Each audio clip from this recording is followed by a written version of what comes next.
তিনি একা দেশে আসবেন না।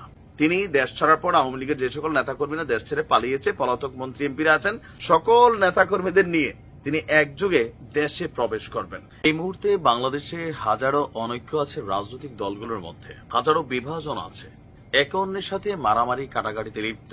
যে বিভাজিত যে জাতি বা রাজনৈতিক গোষ্ঠীগুলো একটা জায়গায় কিন্তু এক হয়ে যায়, আর সে একটা জায়গা কি? শেখ হাসিনা। বলা হয়ে থাকে তিনি হচ্ছেন জাতীয় ঐক্যের প্রতীক। তবে কোন অর্থে?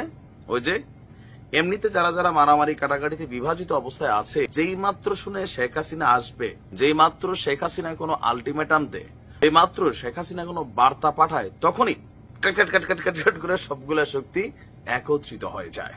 এটা গেল 8 মাসে বেশ কয়েকবার প্রমাণিত হয়েছে যে আওয়ামী লীগ ইস্যুতে অন্তত রাজনৈতিক দলগুলা সবাই একজোট।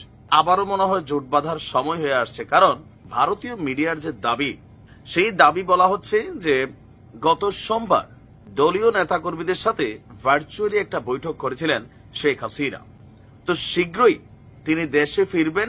আওয়ামী লীগের সমর্থক যারা আছে তাদের উপরে বিভিন্ন জায়গায় অন্যায় অত্যাচার হচ্ছে, সবগুলা যে ইলিগেল তাও না, লিগেলি হচ্ছে। যেমন ধরেন, একজন এমপি তিনি আদালতের মাধ্যমে জামিন পেলেন, ওই ব্যক্তি আদালত থেকে বের হওয়ার পর কোন রাজনৈতিক দলের নেতাকর্মী ছাত্র জনতার নাম দেয়া ওনাকে প্রকাশ্যে পিটাইলো, এটাই আবার পুলিশের কাছে দিয়ে দিল। এই মনে হয় আরেকটা মব কালচার এই দেশে এস্টাবলিশ হয়েই যাচ্ছে। যাই হোক, এর মধ্যে এরকম অনেক ঘটনা আছে। এই যে ঘটনাগুলা, কারো বাড়িতে ভাঙচুর হয়েছে, যারা সন্ত্রাসী কর্মকাণ্ড করছে তারাও যেমন বিপদে পড়ছে, আবার আওয়ামী লীগ করতেও কিন্তু ভালো মানুষ, তারাও বিপদে পড়ছে। তো এই যে অবস্থা, সে অবস্থার জন্য তিনি বলছেন যে চিন্তা করবেন না, আমি আসতেছি।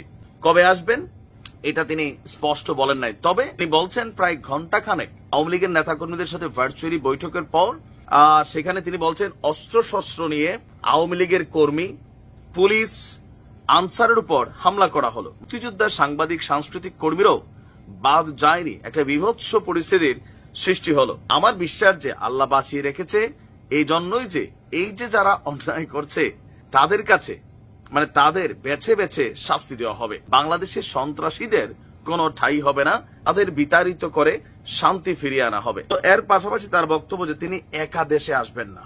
তিনি দেশ ছাড়ার পর আওয়ামী লীগের যে সকল নেতাকর্মীরা দেশ ছেড়ে পালিয়েছে, পলাতক মন্ত্রী এমপিরা আছেন, সকল নেতাকর্মীদের নিয়ে তিনি একযোগে দেশে প্রবেশ করবেন।